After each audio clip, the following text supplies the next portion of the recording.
성삼일체 하나님께서는 우리가 사랑으로 취함을 받고 위로와 평안이 충만하시기를 원하십니다. 이 시간 예배를 통하여 성삼일체 하나님께서 베푸시는 사랑과 치유하심과 위로와 평안을 통해서 오늘 우리들이 가지고 나온 몸의 질병과 마음의 질병이 치료함을 받으시고 우리가 가지고 나온 모든 문제들이 해결함을 받는 놀라운 은혜의 역사를 체험하시기를 간절히 축원합니다. 2020년 5월 17일 부활절 후 5번째 주일날 예배를 다시 들으시겠습니다. 묵도하시겠습니다.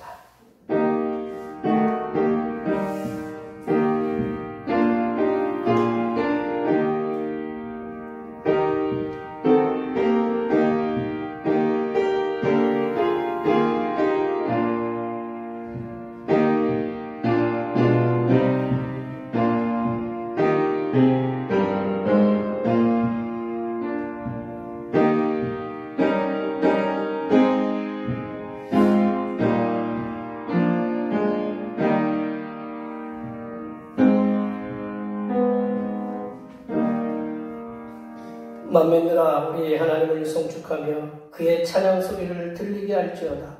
그는 우리 영혼을 살려두시고 우리의 실족함을 허락하지 아니하시는 주시로다. 아멘. 환난을 당하는 자에게 소망의 인내와 위로를 주신 하나님 아버지, 말씀을 통해서 믿음의 완전한 길을 보여주시고 주님의 인자와 정의를 노래하게 하심을 감사드립니다. 고통과 슬픔이 가득한 이 세상이지만 주님과 함께 고통을 나누고 슬픔을 나누면서 주님을 닮아가게 인도해 주신 것을 믿습니다. 이 시간 상한 마음을 가지고 주님 앞에 나왔사오니 이 예배를 통하여 우리의 마음이 치유되는 은혜의 역사가 일어나게 하여 주시옵소서.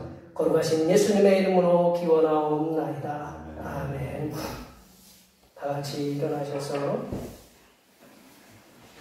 지난 한 주간 동안 우리들이 알게 모르게 지었던 우리의 모든 죄를 반주에 맞추어서 침묵으로 고백하는 고백의 기도를 드리시겠습니다.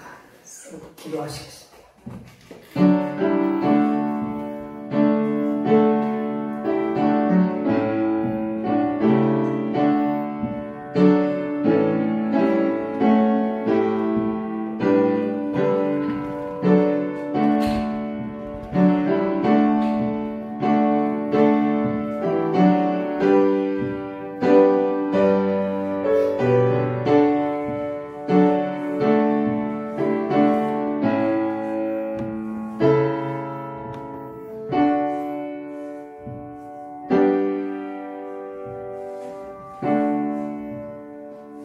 우리 하나님께서는 진심으로 죄를 고백하는 사람들에게 그 죄를 용서하기로 약속하셨습니다.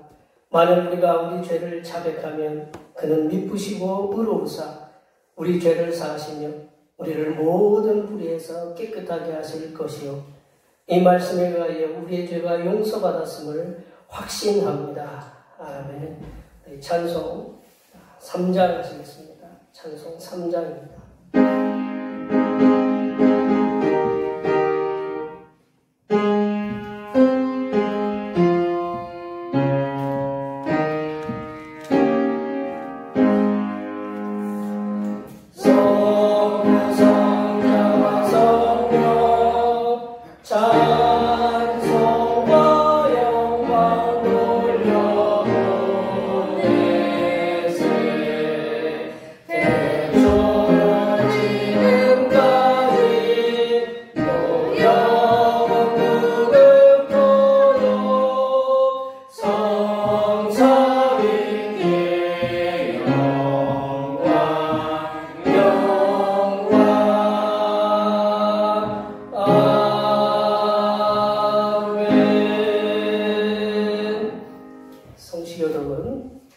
교동문 80번 고린도후서 4장입니다. 성시교동은 교동문 80번 고린도후서 4장입니다.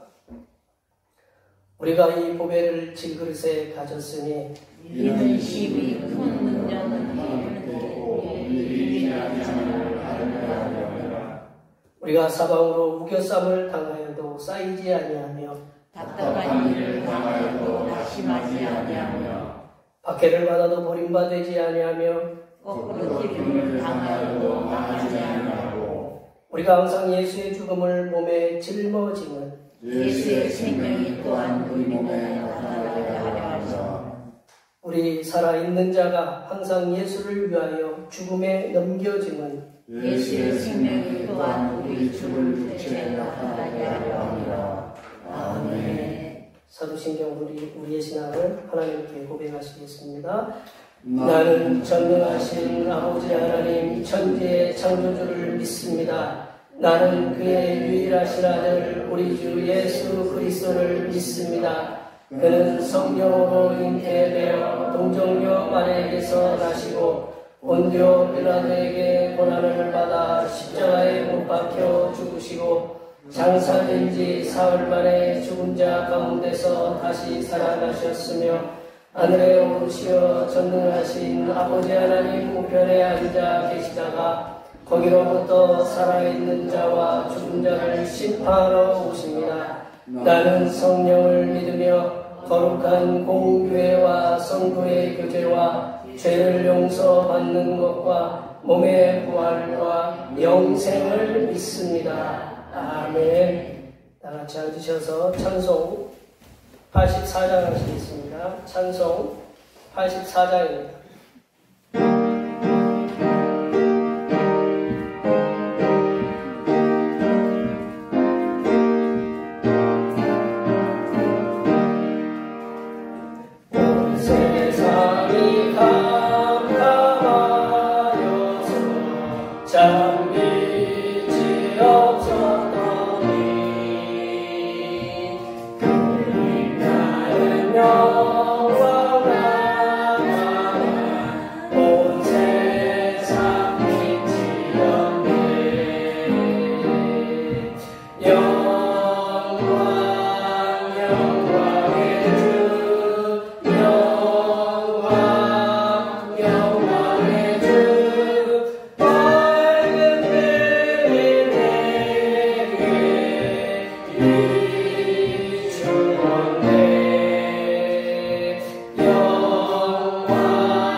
고맙고 감사하신 하나님 아버지, 전능하신 능력으로 우리들을 창조하여 주시고 우리 인생들이 평안하게 살아갈 수 있도록 환경을 만들어 주시니 감사를 드립니다.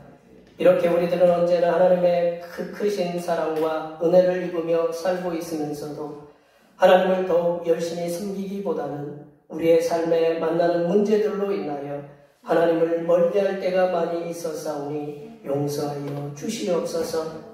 하나님 아버지, 전 세계를 아직도 공포에 빠뜨리고 있는 코로나19를 해결하여 주시옵소서. 역사상 전무후무하게 수십억 명의 백성들을 집안에 가두고 경제는 천문학적인 숫자의 피해를 입었으며 확진자가 450만 명을 넘어 500만 명에 다가서고 있습니다. 실업자는 90년 전 세계 대경제공황의 시대로 돌려놓았고 사람들을 무기력하게 만들어 놓았습니다. 코로나19의 위력에 꼼짝도 못하는 인생들을 불쌍히 여기사 전 세계를 치료할 수 있는 치료 백신이 속히 만들어지게 하여 주시옵소서. 그리하여 서로 만나서 함께 예배하고 함께 교제하고 서로 목소리 높여 하나님을 찬양할 수 있는 시간들이 오도록 인도하여 주시옵소서. 하나님 아버지, 이 나라의 민족을 긍휼히 여기사 이태원 말 코로나 확진자 증가로 인하여 국가의 모든 부분이 다시 위축되어 가고 있습니다. 학생들이 학교를 갈 수 있도록 도와주시고 모든 교회에서 예배를 즐겁게 드릴 수 있도록 인도하여 주시옵소서. 이 나라의 대통령과 위정자들과 여야 국회의원들이 초당적으로 이 국난을 헤쳐나갈 수 있도록 서로 협치하여 백성들이 고통이 없이 살아갈 수 있도록 인도하여 주시옵소서. 하나님 아버지, 대평교회를 항상 인도하여 주시옵소서. 코로나19로 인해서 위축되어진 우리의 예배가 활력을 얻을 수 있도록 도와주시고 성도들의 각자 삶의 터전을 붙잡아 주시사 직장에서는 인정받게 하시고 사업은 번창하게 하시고 농사는 잘되고 형통하는 은혜가 임하게 하여 주시옵소서. 하나님 아버지, 이 시간 하늘부터 내려주시는 생명의 양식인 하나님의 말씀을 듣고자 합니다. 이 말씀을 들을 때 오늘 우리들이 가지고 나왔던 마음의 근심과 걱정과 염려는 떠나게 하시고 하늘로부터 내려주시는 평안과 기쁨과 안식이 우리 심령에 충만하게 자리 잡게 하여 주시옵소서. 성기교회의 땅에 오신 우리 주 그리스도 예수님의 이름으로 기도하며 이제는 주님께서 가르쳐준 기도로 기도하오니 하늘에 계신 우리 아버지, 아버지의 이름을 거룩하게 하시며 아버지의 나라가 오게 하시며 아버지의 뜻이 하늘에서와 같이 땅에서도 이루어지게 하소서. 오늘 우리에게 일용할 양식을 주시고 우리가 우리에게 잘못한 사람을 용서하여 준 것 같이 우리 죄를 용서하여 주시고 우리를 시험에 빠지지 않게 하시고 악에서 구하소서. 나라와 권능과 영광이 영원히 아버지의 것입니다. 아멘.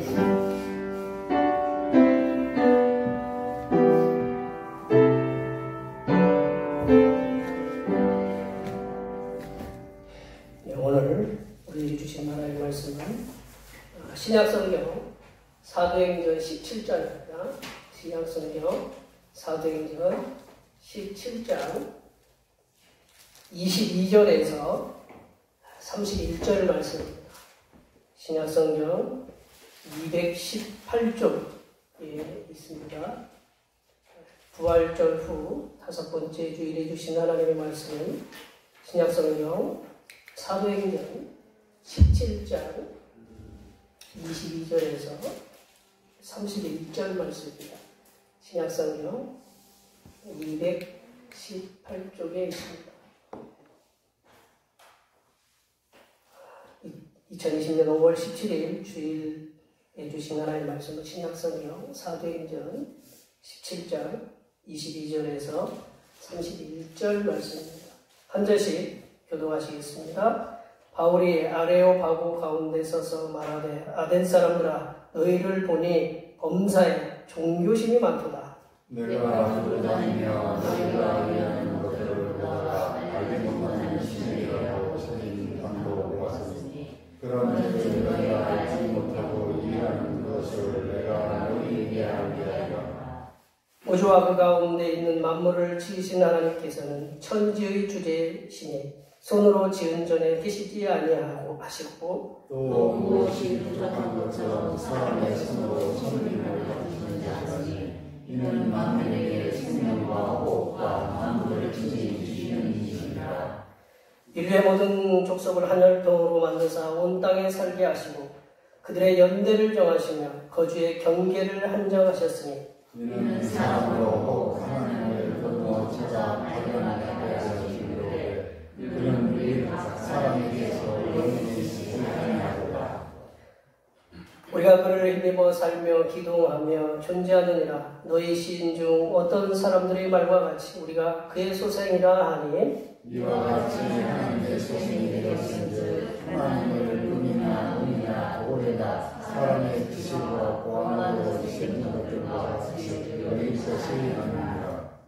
알지 못하던 시대에는 하나님이 간과하셨거니와 이제는 어디든지 사람에게 다 하명하사 회개하라 하셨으니 이는 정하신 사람으로 하여금 천하를 공의로 심판하리라 결정하시고 이에 그를 죽은 자 가운데서 다시 살리신 것으로 모든 사람에게 유일한 증거를 주셨습니다.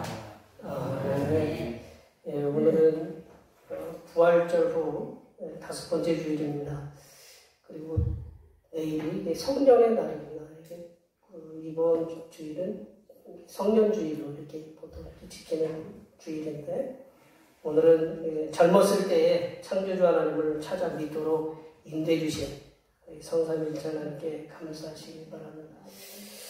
코로나19 재확산으로 인해서 오늘부터 식사를 하려고 계획을 했었는데 이태원에서 일어난 확진자 증가로 인해서 찬양 예배를 제가 문자로 이렇게 보내드렸듯이 6월 첫 주부터 수요일에도 6월 첫 주부터 이렇게 시작하도록 하겠습니다. 우리가 이제 코로나19 확산 방지를 위해서 이렇게 마스크도 쓰고 오시고 손 세척도 하시고 기침 예절도 지키시고 거리두기도 이렇게 하시는데 이게 계속적으로 좀 서로가 이렇게 불편하시겠지만 우리 직장 다니시는 분들은 직장에서 교회 갔다 왔다고 하면 굉장히 불편해합니다. 그러니까 서로들 이렇게 조심해서 이렇게 교회가 무슨 그런 곳은 아니지만 하여튼 그렇게 우리가 이 일이 벌어지지 않도록 서로 이렇게 조심하시고 이렇게 협력해 주시면 감사하겠습니다. 이 코로나 때문에 행사들이 교회 행사들이 모두가 다 이렇게 취소가 되고 축소가 돼서 광고는 우리가 이만 줄이도록 하겠습니다. 우리 성도의 교제를 갖도록 하겠습니다. 앞에 옆에 뒤에 계신 분들 마음껏 코로나19 확진이 없어지도록 이렇게 마음껏 축복해 주시기 바랍니다. 축복합니다.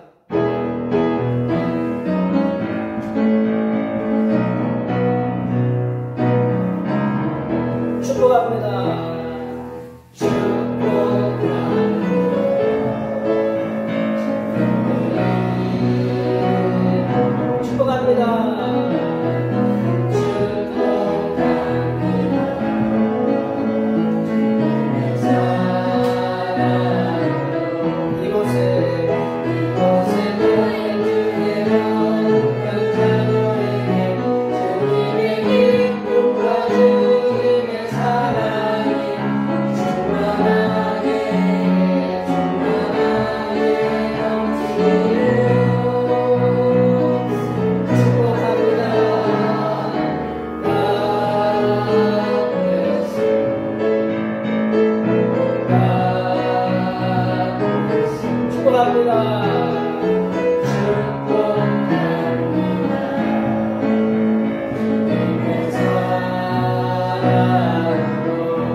확인도 해보시고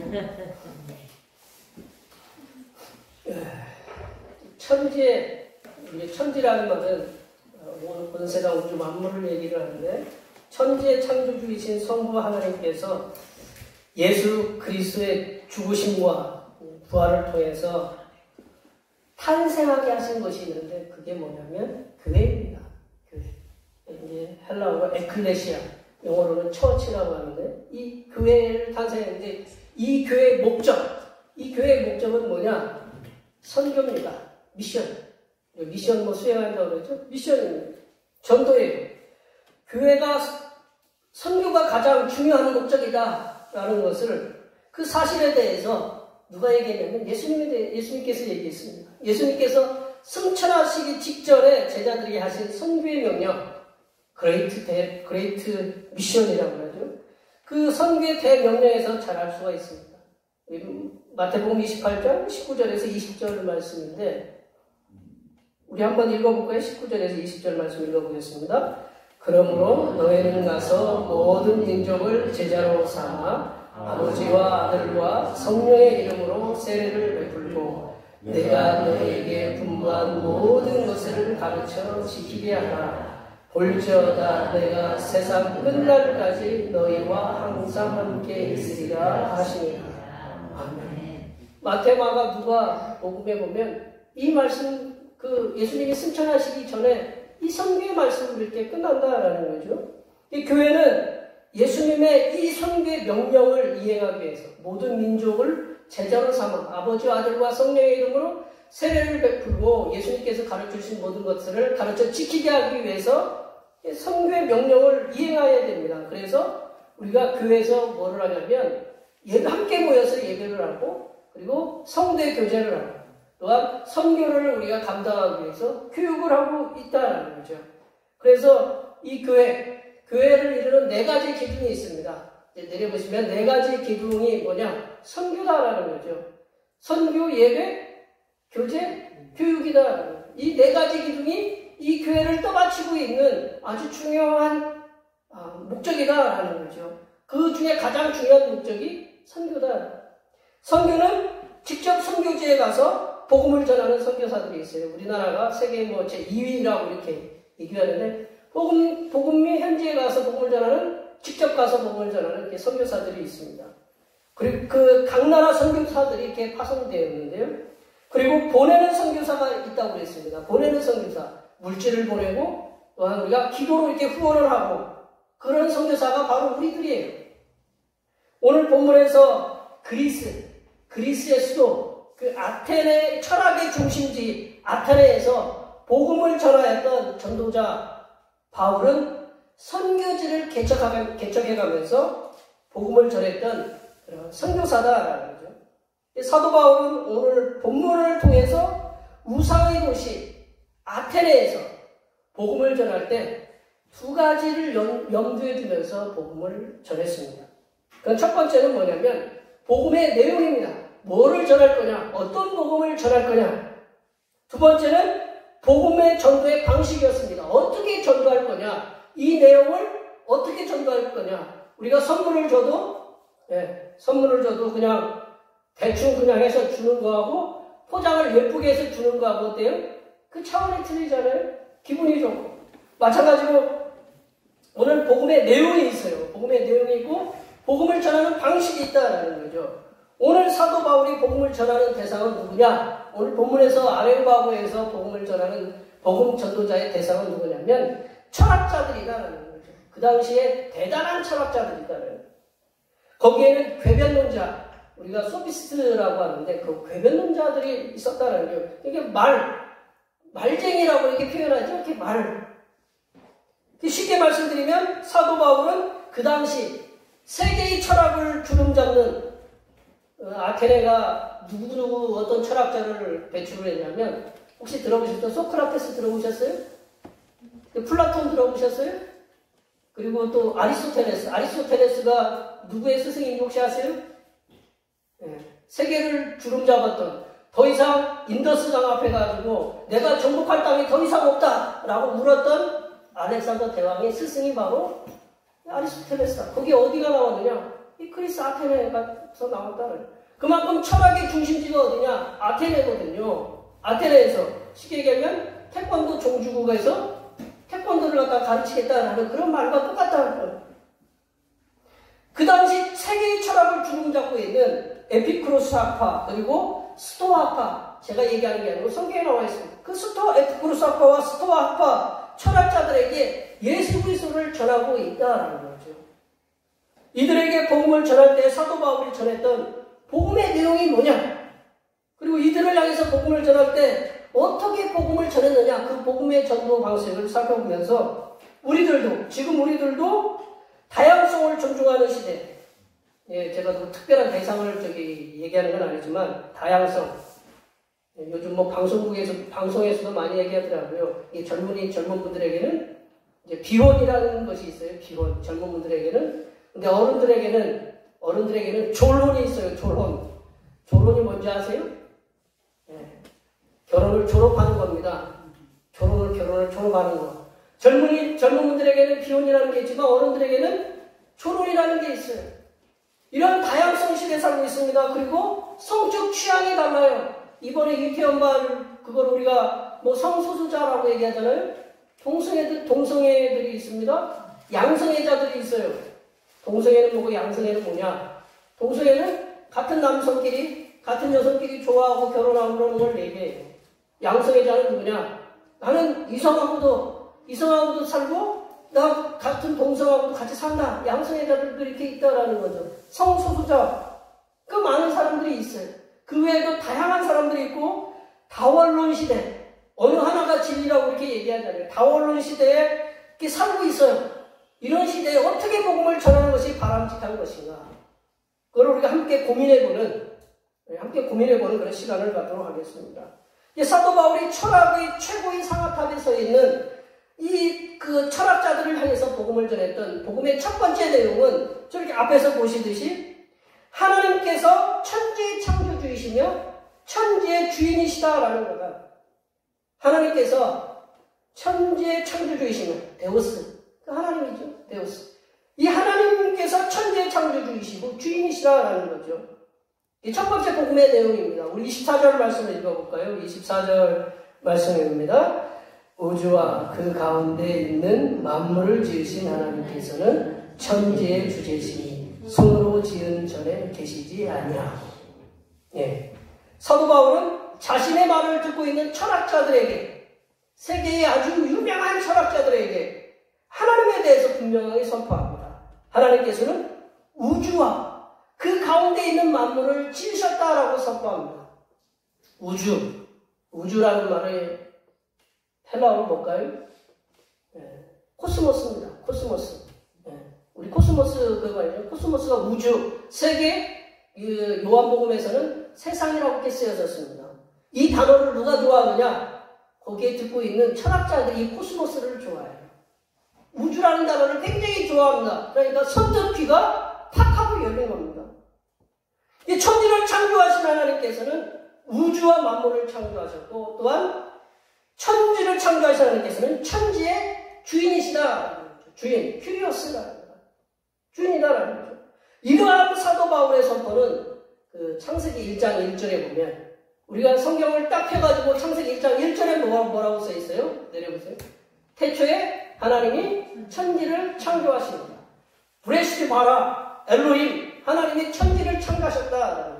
태초에 그 시점은 언제인지 잘 몰라요. 이 말씀에 분명히 기초를 둔 것이다라는 거죠. 성도는 복음을 전할 때 우리가 이게 다 성도잖아요. 성도는 복음을 전할 때 어떻게 전해야 되느냐? 하나님께서 천지의 창조주심을 분명히 믿고 전해야 된다라는 거죠. 하나님이 내가 보고 있는 모든 것들, 듣고 있는 모든 것들, 내가 겪고 있는 모든 것들, 이 삼라만상을 하나님께서 창조하신 분이다라는 걸 우리가 분명히 믿고 복음을 전해야 된다라는 거죠.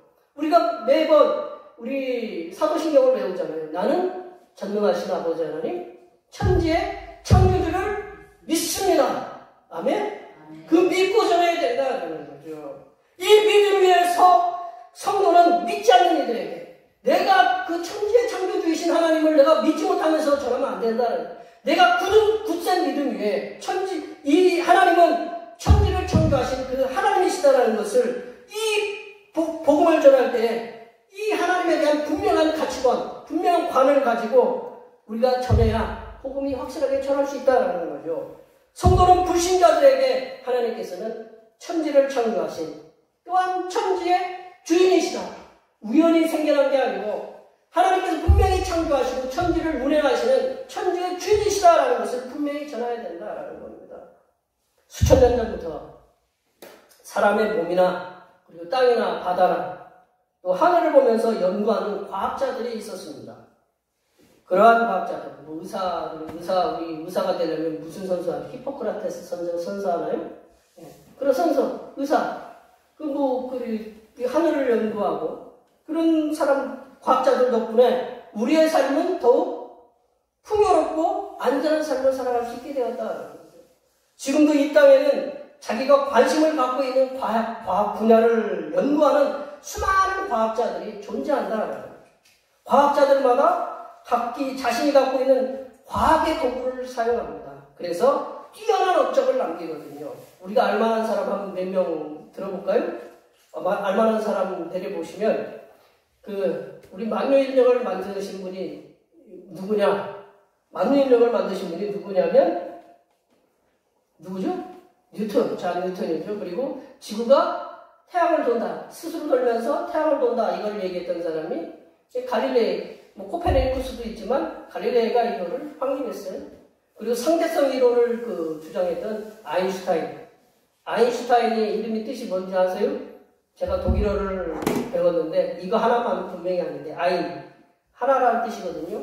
슈타인, 돌이라는 뜻이거든요. 하나의 돌입니다. 아인슈타인이. 그리고 빅뱅의 스티븐 호킹이라는 분들이 이외에도 수많은 분들이 있어요. 그런데 이렇게 하나님께로부터 천재적인 과학적 도구, 이분들로 인해서 이 우주가 어떻게 생성이 됐는가, 그거를 좀 더 눈을 확장하게끔 했던 이 천재적인 과학적 도구를 받은 천재 과학자들 가운데 이 우주를 들여다보면서 그 중에는 주님의 높고 위대하심을 찬양하는 그런 과학자들도 있습니다. 반면에 천재적인 과학적 도구를 이용해서 하나님이 그 사람에게 천재적인 과학적 도구를 줬거든요. 그렇게 천재적인 과학적 도구를 줬는데 이 사람은 뭐라고 하냐면 하나님은 없다라고 주장하는 과학자들도 있다라는 거죠. 같은 우주 만물을 보면서 하나님을 찬양하는 이들이 있고 하나님은 없다라고 이렇게 주장하는 분들이 있다라는 거죠. 저는 이걸 보면서 저는 매우 마음이 안타깝다라는 것을 느꼈습니다. 성경에는 분명히 얘기하고 있거든요. 하나님이 없다라고 얘기하는 사람들을 어리석은 자들이라고 이렇게 얘기하고 있습니다. 시편 14편 1절에 보면 우리 다 같이 한번 읽어볼까요? 어리석은 자는 그의 마음에 이르기를 하나님이 없다 하는도다. 그들은 부패하고 그 행실이 가증하니 선을 행하는 자가 없도다. 하나님이 없다라고 이렇게 말하는 것은 천지의 창조주 하나님을 무시하는 태도다라는 거죠. 우리 27절에 보시면 우리가 이 천지 만물을 보면서 하나님이 왜 천지 만물을 창조하게 해주셨느냐? 하나님을 그래도 더듬어서 찾으라고 이 우주 만물, 천지, 이 땅에 있는 존재하는 모든 것들을 이렇게 만들어 놓으셨다라는 것을 분명히 27절에서 사도 바울이 얘기하고 있다라는 거죠. 성도된 우리들은 하나님이 없다라고 무시하는 그렇게 말하는 천재적인 과학자들, 그런 논리에 우리의 마음과 생각을 빼앗길 필요는 없다. 이 천재 과학자들이 하나님 없다라고 하면, 없다라고 막 증명을 하면 우리 마음이 막 빼앗겨요. 하나님이 진짜 없는가? 우리는 성경에서 분명히 하나님을 창조주 하나님이라고 말씀하고 계신다는 거죠. 그리고 우리도 또한 확실하게 하나님께서는 천지의 창조주이시며 천지의 주인이심을, 하나님께서 천지의 창조주이시며 천지의 주인이심을 우리는 믿습니다. 이러한 믿음의 확신을 가지고 하나님을 알지 못하는 이들에게 하나님께서는 천지의 창조주이시며 천지의 주인이시라는 사실을 분명하게 전하시는 하나님의 백성들이 되시기를 간절히 축원합니다. 두 번째로 하나님께서는 인생들이 살아가기에 가장 좋고 적합한 환경을 만들어주시는 분이시면 우리가 전해야 된다는 거죠. 하나님께서는 우리 인간들이 살아가기에 가장 적합하고 좋은, 적합한, 그리고 알맞은 그런 환경을 만들어주셨다라는 것을 우리가 전해야 된다는 거죠. 우리 25절, 26절 말씀을 읽어볼까요? 25절, 26절 말씀입니다. 이는 만민에게 생명과 호흡과 만물을 친히 주시는 이심이라. 인류의 모든 족속을 한 혈통으로 만드사 온 땅에 살게 하시고 그들의 연대를 정하시며 거주의 경계를 한정하셨으니. 하나님께서 인생들이 우리도 다 들어있잖아요. 우리 조상들도 들어있고 우리 앞으로 후손들도 들어있어요. 우리 인생들을 얼마나 사랑하시는가를 이 우주 속에 있는 이 우주와 그리고 이 지구를 보면 우리가 잘 알 수 있다라는 거죠.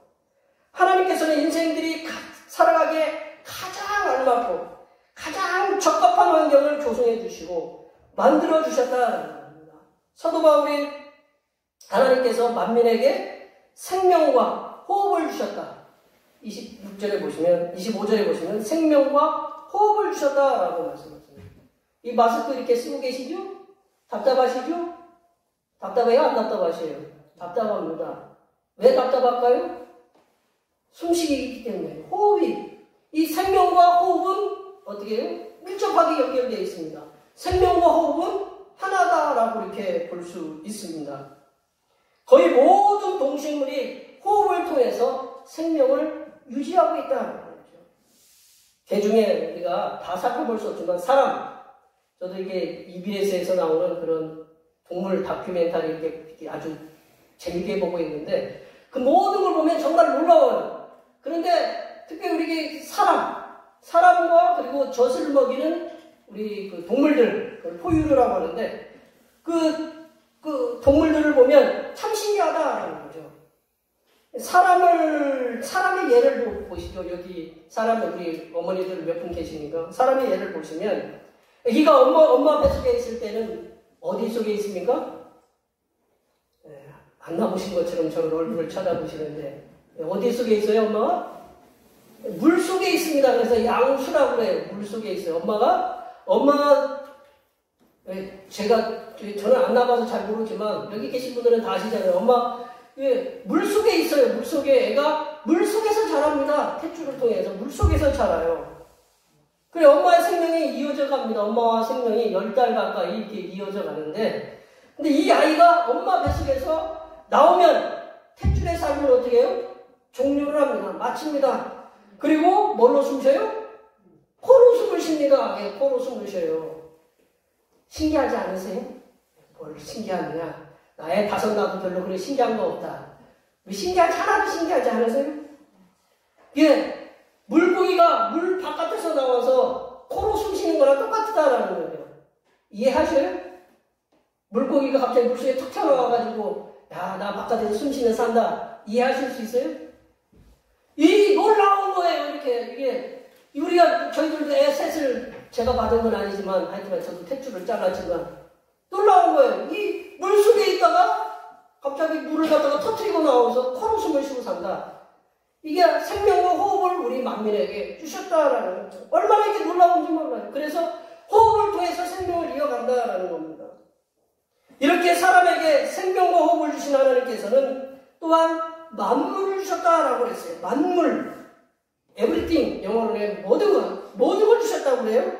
이 말씀은 뭐냐? 만물, 세상에 존재하는 모든 걸 주셨다고 그랬는데 이것은 사람이 살아가기에 가장 어떤 것 하나 부족한 거 없이 좋은 환경을 만들어 주셨다라는 의미로 우리가 이 말씀을 읽어야 된다라는 거죠.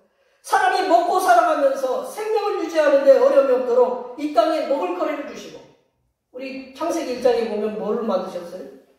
식물을 만들어 주셔서 우리 먹거리를 만들어 주셨잖아요. 그리고 기후, 환경을 적합하게 조성해 주셨다라는 거예요. 이 우주에 어떤 분은 이 우주가 별이 몇 개나 될까요? 모르죠. 뭐 수천억 개라고 우리가 치면 이 우주에 있는 지구는 이 우주에서 봤을 때 이 지구는 크기가 얼마나 될까요? 먼지입니다. 먼지 속에 있는 그 속에 우리는 이 지구에서 뭐만 해요? 먼지만 합니다. 이 우주에 있는 이 우주에 지구와 같은 생명체가 그 현성이 몇 개나 되느냐? 어떤 분들은 있다고 하고 그러는데 저희들은 잘 모릅니다. 아직도 안 가봤기 때문에.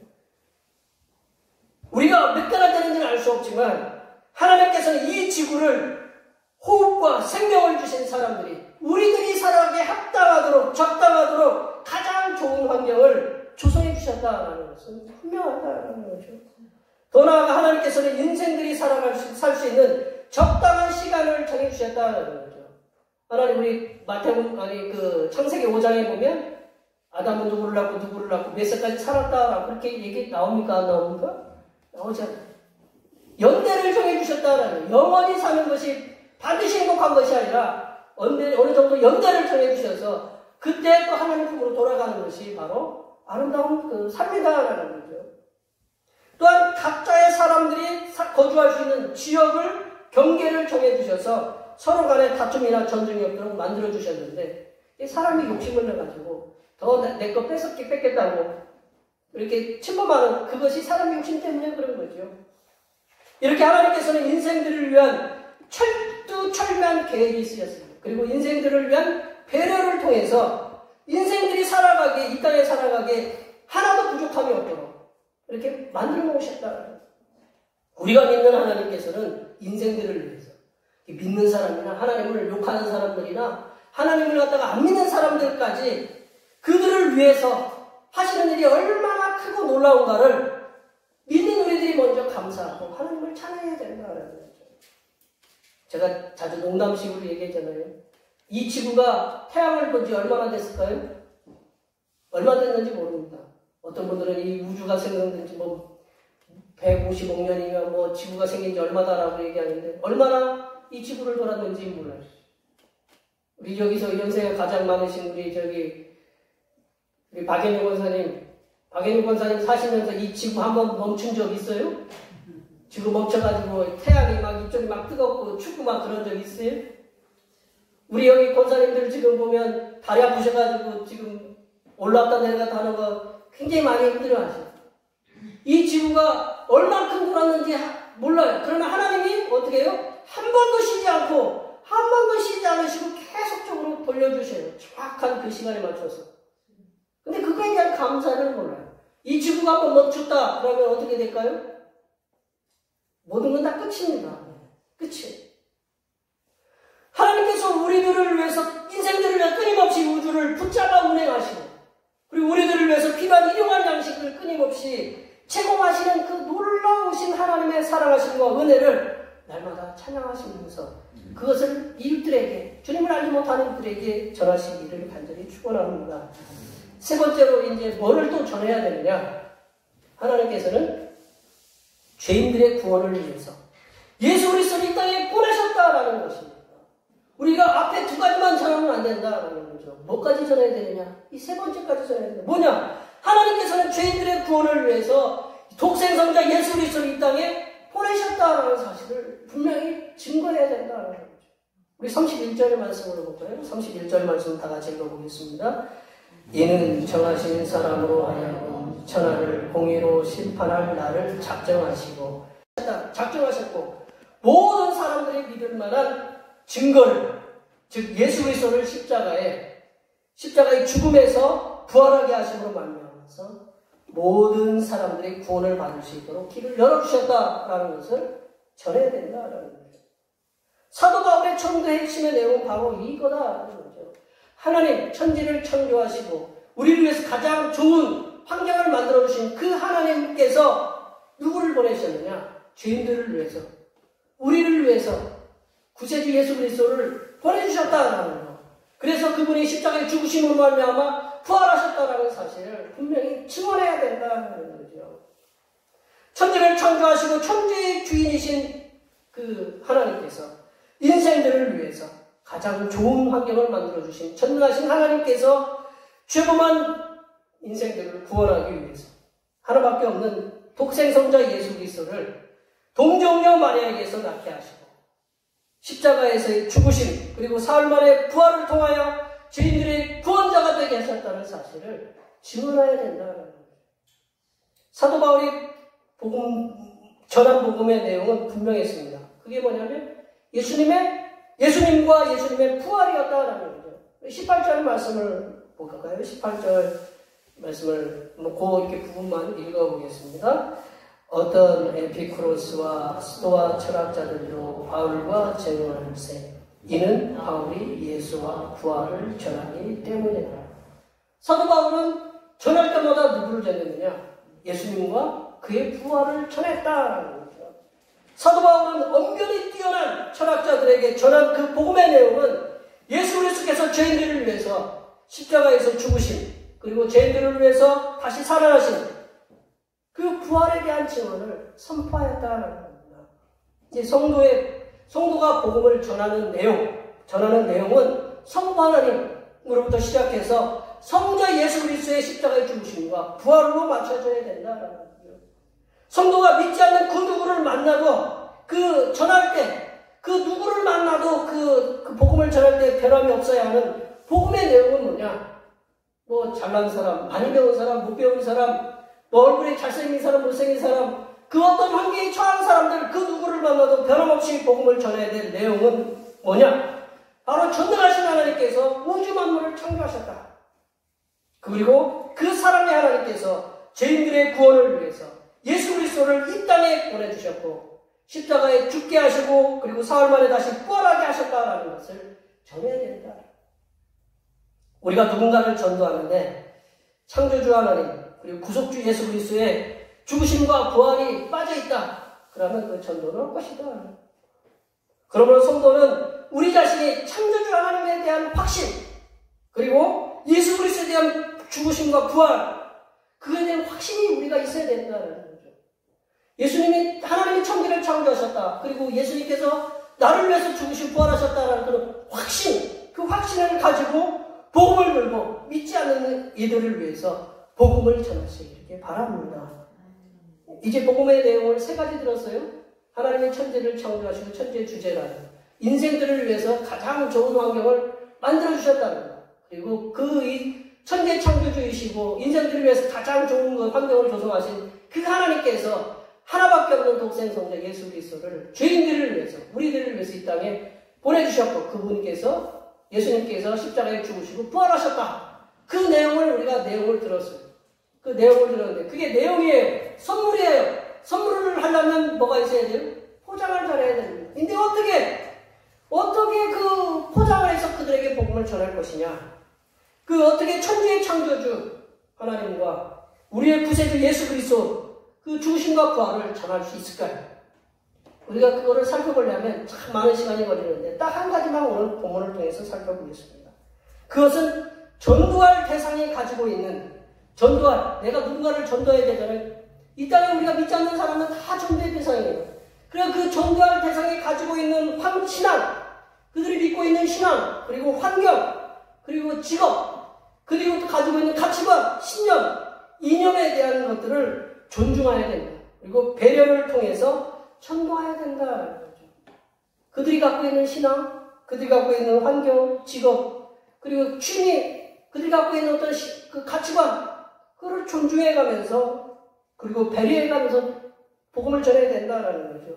22절 말씀을 읽어볼까요? 22절 말씀을 다 같이 읽어보겠습니다. 바울이 아레오바고 가운데 서서 말하되 아덴 사람들아 너희를 보니 범사에 종교심이 많구나. 이 사도 바울이 얘기하고 싶었던 건 뭐냐? 이 우상들을 섬기는 너희들 참 표현이 미련하다 라고 그렇게 속으로 얘기하고 싶었어요. 막 가는 데마다 우상들이 쫙쫙 깔려 있으니까 막 속에서 막 분이 일어나요. 우리 말씀 17장 16절에 보면 그거예요. 마음에 막 격분이 일어나요. 근데 그거를 눌렀어요. 그걸 누르고 뭐라고 얘기하냐면 너희를 보니 범사에 종교심이 많구나. 속으로 보면 너희들 참 우상 많이 섬긴다. 그걸 갖다 겉으로 뭐라고 표현했어요? 너희는 참 종교심이 많구나. 이 종교심이 많구나라는 뜻이 뭐냐? 자기들이 믿고 있는 그 신을 열정적으로 섬기는 그 열정이 막 뛰어나다라는 거예요. 그런 얼마나 기분이 좋아요. 너희들 신을 섬기는데 참 열정적으로 섬긴다. 이 칭찬을 해주는 겁니다. 사도 바울은 아테네에 수많은 신들이 있는데 그 신을 섬기는 열정에 대해서 그들에 대해 긍정적인 평가를 했다. 그리고 그 이후에 그들에게 사도 바울이 천재 창조주 하나님과 십자가에 죽으시고 부활하신 예수 그리스도를 전했다라는 거죠. 그러니까 우리 순서를 정확하게 알아야 돼요. 그 사람의 환경, 신앙, 그 사람이 갖고 있는 직업, 그 사람이 갖고 있는 그 가치관, 신념들에 대해서 우리가 무시를 하고 전하는 게 아니고 그를 존중하고 배려하면서 복음을 전해야 된다라는 거죠. 우리가 복음을 전할 대상은 앞서도 제가 말씀드렸습니다. 지금은 다양성 시대입니다. 우리 젊은 분들이 아까도 얘기했지만 비혼을 주장하는 분들이 있지만 우리 어른들은 이제는 졸업하겠다. 그런 분들하고 그 성소수자들 와서 그 복음을 들어야 되는 그들에게도 우리가 복음을 전해야 돼요. 그리고 복음을 전할 때에서는 우리 대부분 뭐를 믿고 있느냐? 신앙을 갖고 있는 사람들이에요. 우리 개신교 인구가 1000만이라고 하시면 1000만에서는 많이 줄었지만 우리 개신교만 있느냐? 불교도 있어요. 그리고 또 다른 그 무속을 섬기는 분들도 있어요. 예, 그리고 천주교도 있고, 유교를 갖다가 신봉하는 건 아니지만, 유교를 따라 살아가는 분도 있어요. 우리나라의 대부분 모든 사람들이 다 신앙인이에요. 그 신앙인인데, 불교를 믿고 있는 사람들한테 우상을 이거를 또 유튜브에 올리면 또 누가 보겠죠. 너 우상 섬기는 거니까 우상 섬기지 마라.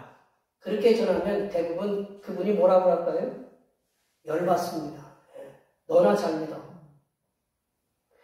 우리가 예수님을 전할 때서는 다 이미 다른 신앙을 갖고 있습니다. 그리고 예수님에 대해서 그냥 들어본 사람들이 있어요. 그리고 예수님을 전혀 알지 못하고 거부하는 사람들이 있다.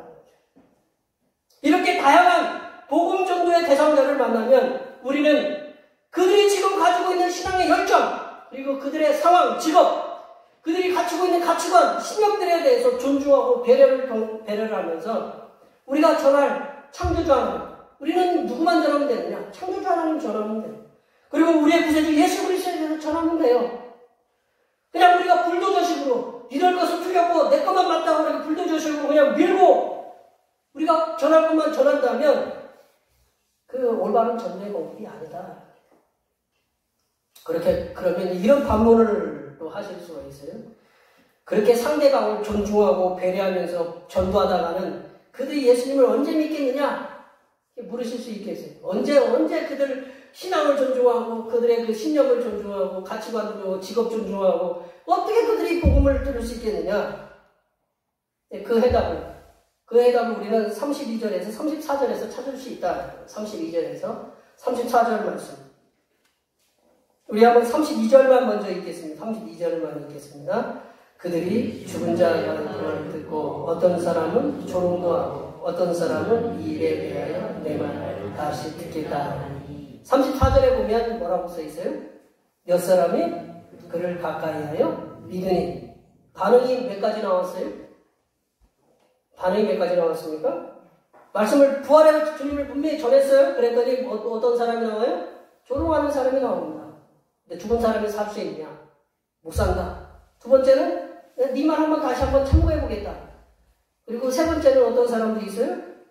몇 사람이 그를 가까이 믿으니. 예. 우리는 그거에 중요한 생각을 우리가 세 가지 반응이 나옵니다. 신약 성경의 그 절반을 기록한 이 대사도 바울, 그리고 세계복음 전도의 그 복음을 개척한 그 대사도 바울이 그 복음을 전했는데 그 복음을 전하면서 뭐를 받았느냐? 조롱도 받았어요. 그리고 네 말 하면 다시 듣겠다. 그리고 그 중에는 또 몇 사람이 예수님을 믿었다. 우리가 대사도 바울보다 복음을 더 잘 전할 수 있을까요? 이분은 걸어서 이렇게 그 수많은 곳에 나가서 복음을 전했고 죽을 뻔도 많이 하고 많은 매를 맞고 동족한테도 배반을 당하고 그랬던 분이 복음을 전했는데 우리가 이분보다 복음을 더 잘 전할 수 있느냐 이겁니다. 사도 바울이 전하는 복음의 내용이나 지금 우리가 전하는 복음의 내용은 틀리지 않고 똑같다. 천지 창조주 하나님 그리고 우리를 부활하신 예수 그리스도. 그러므로 우리가 사도 바울이 전한 대로 그가 전한 대로 복음을 전하면 우리를 조롱하는 사람들도 분명히 있습니다. 우리가 복음을 전하면서 늘 대접만 받으면 안 된다. 복음을 전하면서 조롱을 받을 때도 있고 그래 네 말 한번 내가 한번 재고해보겠다. 다시 한번 듣겠다. 그리고 그 중에는 또 예수님을 믿는 사람들도 있다라는 거죠. 과학이 최첨단으로 발달한 지금은 다양성, 사람이 다양합니다. 70억의 인구, 더 넘는 인구들이 있어요. 그리고 다원론, 한 가지 이론으로 요즘은 살아갈 수 없는 여러 가지 원리로 살아가요. 그리고 코로나19와 같은 예측할 수 없는 앞날의 상황 속에서 또 애들은 또 괴질이 걸려가지고 죽음의 일은 앞날을 예측할 수 없는 그런 상황 속에서 우리가 살아가고 있다는 거죠. 지금은 사도 바울이 복음을 전했던 그 당시보다 훨씬 더 복잡하고 더 어려운 상황들이 많이 존재한다는 거죠. 하지만 사도 바울이 전했던 천지의 창조주 하나님과 우리 구세주 예수 그리스도와 그리고 우리를 날마다 도우시는 보혜사 성령 하나님은 어제나 오늘이나 영원토록 동일하신 분이다라는 겁니다. 그러므로 우리는 성삼일체 하나님만을 의지하시면서 사도 바울이 전했던 복음의 내용을 가지고 믿지 않는 이들을 향해서 복음을 전하시기 바랍니다. 그리하면 성삼일체 하나님께서 사도 바울에게 역사하셨다. 때로는 사도 바울이 복음을 전하면서 죽은 자도 살렸어요. 사도 바울이 그 손수건을 만지면 놀라운 병들이 치유가 됐어요. 그런 놀랍게 역사하셨던 놀라운 일들이 지금도 여기에 모여서 복음을 전하는 모든 성도님들에게 임하시리라고 이렇게 믿습니다. 복음 전파를 통해서 성삼일체 하나님의 놀라운 역사를 체험하시면서 역사가 꼭 사도 바울에게만, 베드로에게만, 12제자에만 일어나는 것이 아니라 여기 계신 모든 분들에게 성삼일체 하나님의 역사를 통해서 그런 그 놀라운 체험을 하시면서 복음을 전해서 그들이 구원으로 회개하고 돌아오는 그런 놀라운 일들을 체험하시면서 살아가시는 그런 복된 믿음의 백성들이 되시기를 간절히 축원합니다. 기도하시겠습니다.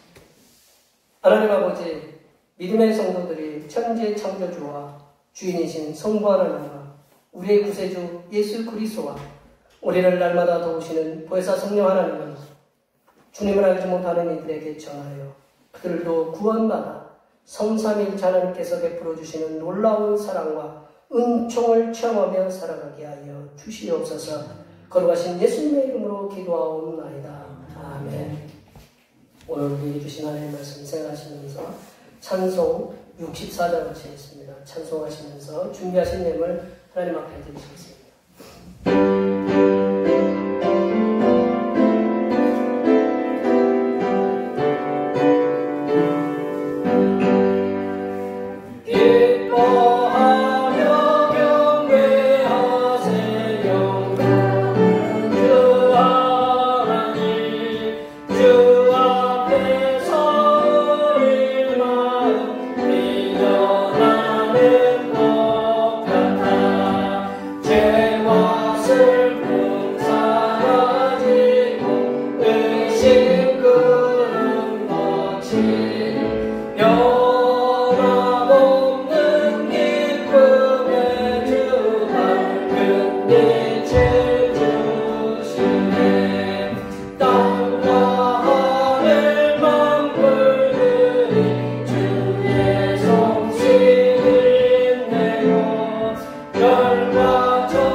삶이 깊은 샘이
사랑하는 성도에게 만나와 메추라기를 보내주시어서 먹여주시는 하나님 아버지, 지난 한 주간에도 일용할 양식을 주시고 오늘도 영의 양식을 주시니 감사합니다. 이 시간에 빈손으로 나오지 않게 하시고 드릴 예물을 준비하여 나오게 하신 은혜에 감사합니다. 우리가 정성을 다하여 드린 예물을 기쁘게 음량하여 주시고 복내려 주시옵소서. 하나님 아버지, 이 시간 우리에게 허락하신 일터에서 땀 흘리며 일하여 수고하여 얻은 소득의 열의 하나를 주님 앞에 드립니다. 바친 이들의 가정과 형편과 사정을 잘 아시는 주님께서 오늘 하나님께 11조를 바친 이들을 위해 복의 복을 더하여 주시고 이들의 물질의 지경이 더욱 넓어지게 하여 주시사 오늘보다 내일이 많아지게 하시고 내일보다 모레가 더 풍성해지는 은혜를 하늘로부터 충만하게 내려 주시옵소서. 하나님 아버지, 우리가 살아가는데 물질에 궁핍하지 않도록 물질을 부어주심에 감사하여 감사의 예물을 드립니다. 갈 길을 몰라 방황하는 인생을 바른 길을 가도록 도우시는 성령 하나님의 은혜에 감사하여 감사의 예물을 드립니다. 여러 가지 모양의 감사와 소원을 가지고 감사의 예물을 드렸사오니 인생의 마음을 감찰하시고 꿰뚫어 보시는 하나님께서 바친 이들의 모든 소원을 이루어 주시고 이들을 가로막고 있는 모든 문제들이 다 해결되는 놀라운 은혜의 역사가 일어나게 하여 주시옵소서. 하나님 아버지, 변함없이 주님 앞에 취정금을 드립니다. 이 한 주간도 주님께서 측량할 수 없으신 은혜와 섭리 가운데 복된 길로 인도하여 주시옵소서. 하나님 나라의 확장을 위해서 즐거이 선교금을 드립니다. 대평교회 선교의 지경이 이 지역을 넘어서 세계로 확장되는 은혜가 있게 하시고 바친 손길들의 삶이 더 풍성하게 선교하는 은혜가 임하도록 물질을 충만하게 부어 주시옵소서. 아버지 하나님, 주님의 몸된 교회를 위하여 헌신하고 봉사하는 손길들의 수고를 기억하여 주시사 하늘로부터 내려주신 은혜가 충만하게 임하도록 도와주시옵소서. 차량 봉사로, 헌금위원으로, 재정위원으로, 안내위원으로, 교회 청소로 그 외에 보이지 않는 곳에서 남모르게 주님을 위해서 수고하는 여러 손길들 위해 하나님께서 보여주시는 새로운 비전들을 보게 하시고 바라고 소원하는 기도의 제목들이 모두 응답받게 하여 주시옵소서. 아버지 하나님, 천지의 주제이신 창조주 하나님께서 우리를 향하신 그 크시고 위대하신 계약하심과 사랑하심을 항상 감사하며 창조주 하나님을 세상에 알리며 살아가는 하나님의 거룩한 자녀들이 되게 도와주시옵소서. 거룩하신 예수님의 이름으로 기도하옵나이다. 아멘.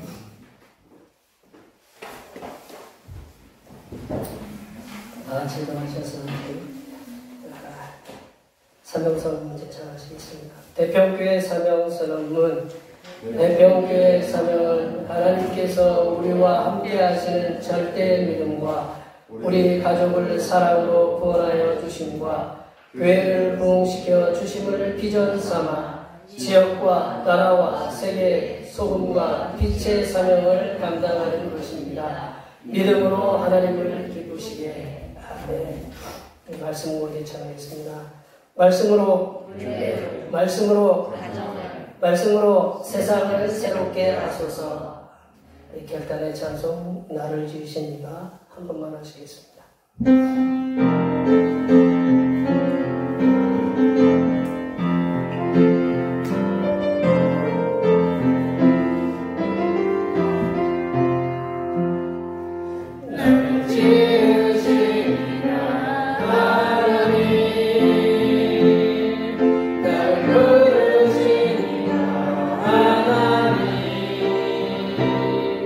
날 보내시는 하나님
창조주이신 하나님을 성육신을 통해서 우리에게 보여주신 우리 주님 예수 그리스도의 은혜와 천지의 창조주이시며 우주 만물을 섭리하시는 하나님 아버지의 무한하신 사랑하심과 천지의 주제이신 창조주 하나님을 깨달아 알도록 인도하시는 보혜사 성령 하나님의 교통하심과 교제하심과 위로 충만하게 하시니 우주 삼라만상을 통하여 하나님의 그 크신 섭리하심과 계획하심을 깨달으며 살아가기로 다짐하는 여기 모인 모든 주님의 백성들을 위해와 그들의 가정과 건강과 직장과 사업계와 우리의 모든 농사와 모든 계획들을 위해와 흩어져 있는 모든 자녀 손들을 위해와 이 자리에 함께하지 못한 모든 태평교회 권속들을 머리머리 위해와 이 나라의 독재자의 총칼에 억울하게 죽어간 신령들과 그 가족들을 위해 하나님의 위로하여 주심과 전 세계 코로나19로 인해 갑작스럽게 일자리를 잃고 경제적인 고통에 빠져있는 수많은 신령들과 그 가족들을 위해 하나님의 돌보아 주심과 돌보아 주심이 이제로부터 영원토록 함께하옵시기를 간절히 축원하옵나이다.